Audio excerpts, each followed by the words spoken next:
내추럴 컨셉츠 임피전스? 여기 여러 종류의 개가 있습니다. 생김새는 제각각이지만 모두 개라는 하나의 범주로 묶일 수 있습니다. 하지만 기존의 동물 실험들은 이러한 변산성이 있는 자연 범주 대신 특정한 소리, 빨간색 원, 네모난 스위치 등 단순하고 반복적인 자극만을 사용해왔습니다. 이는 실험실 자극과 실제 자연 범주 간의 큰 괴리를 만들었고, 헐스티엔, 러브앤 케이블은 이러한 문제의식을 바탕으로 비둘기가 자연 범주의 다양성과 복잡성 속에서 의미 있는 일반화를 할 수 있는가? 라는 질문을 중심으로 실험을 설계했습니다. 연구자들은 총 11마리의 비둘기를 대상으로 세 가지 자연 범주인 나무, 물, 특정 여성 인물이 자극에 포함되어 있는지 아닌지를 구분하는 실험을 기획했습니다. 각 비둘기는 한 세션에서 대상이 포함된 사진인 긍정 자극 40개와 대상이 포함되지 않은 사진인 부정 자극 40개로 구성된 총 80장의 사진을 보고 구분해야 했으며, 이러한 세션을 여러 번 반복했습니다. 긍정 자극에서 정답을 맞추면 먹이를 보상으로 주었고, 부정 자극에서 오답일 경우에는 다음 자극까지의 대기 시간을 늘리는 방식으로 처벌했습니다. 그 결과 비둘기들은 훈련받은 사진뿐 아니라 처음 보는 사진에서도 높은 정확도로 반응했으며, 자극 구분의 정확도는 P값으로 계산되었습니다. P값 1.0은 완벽한 구분, P값 0.5는 무작위 반응을 의미합니다.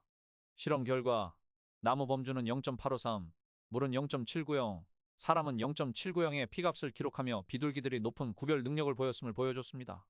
이에 대한 더 자세한 분석을 위해 자극 간의 일치도를 분석했습니다.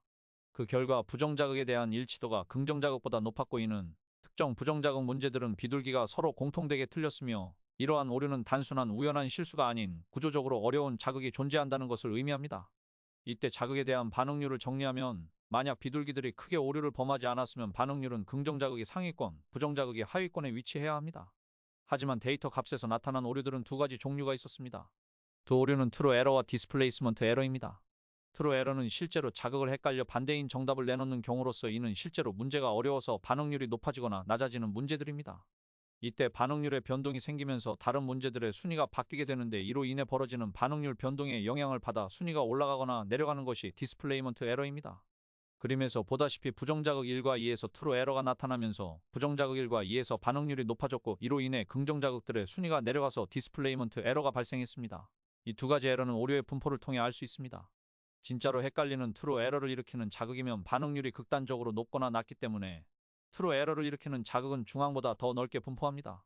이렇게 각 데이터는 각 실험에서 모든 피험자와 10개 세션의 데이터를 통합해서 반응률 하위 40개를 분석한 결과, 긍정자극은 중간 순위에 몰려 있었으며 부정자극은 넓게 퍼진 분포를 보입니다. 이는 트루 에러는 부정자극에서 많이 일어났음을 의미합니다. 여기서 연구자들은 한 번 더 긍정자극과 부정자극의 제시시간 차이를 생각하여 다시 계산해봤을 때에도 비슷한 결과를 냈습니다. 이는 이전의 일치도에서 부정자극에서 더 높은 일치도를 나온 것을 지지합니다.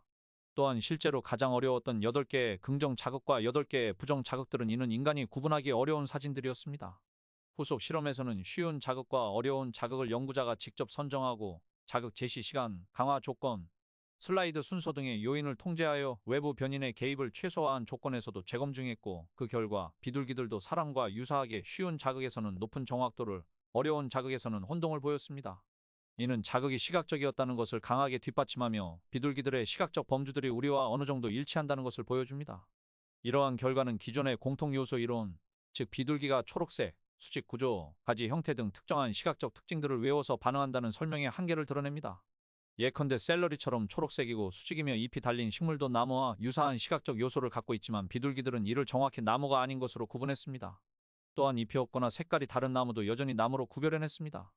이는 단순히 사진의 색, 모양 등의 물리적 요소에 반응한 것이 아니라 그 사진이 나타내는 의미를 이해하고 있는 것으로, 더 높은 수준의 개념에 기반한 의미 기반 일반화가 일어났다고 볼 수 있습니다.